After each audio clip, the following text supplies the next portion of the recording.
ಬೇಳೆ ಬೀಜ ಹಾಕ್ತಾ ಇದ್ದೀನಿ 2 ಟೊಮೊಟೊ, ಬೆಳ್ಳುಳ್ಳಿ, ಈರುಳ್ಳಿ, ಮೆಣಸಿನ್ಕಾಯಿ. ಖಾರ ಬೇಕಾದ್ರೆ ನಮಗೆ ಖಾರ ಇಷ್ಟು ಸಾಕು, ಅದರಿಂದ ನಾನು 5-6 ಮೆಣಸಿನ್ಕಾಯಿ ಹಾಕಿದ್ದೀನಿ. ಜೀರಿಗೆ ಅರ್ಧ ಸ್ಪೂನ್, ಬೆಳ್ಳುಳ್ಳಿ ಈಗ ಹಾಕ್ತಾ ಇದ್ದೀನಿ.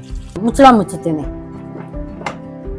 10-15 ನಿಮಿಷ ಬಂದು ಆಯಿತು. ಕುಕ್ಕರ್ ತಣ್ಣಗಾಗಿದ್ದು ಆಯ್ತು. ಸೊಪ್ಪೆಲ್ಲ ಬೇಯಿಸ್ಕೊಂಡು ಬೇಳೆ ಕಾಳುಗಳೆಲ್ಲ ಸೊಪ್ಪು ಎಲ್ಲ ಬೇಯಿಸಿರೋದು ನೀರು ಬಗ್ಗಿಸ್ತಾ ಇದ್ದೀನಿ.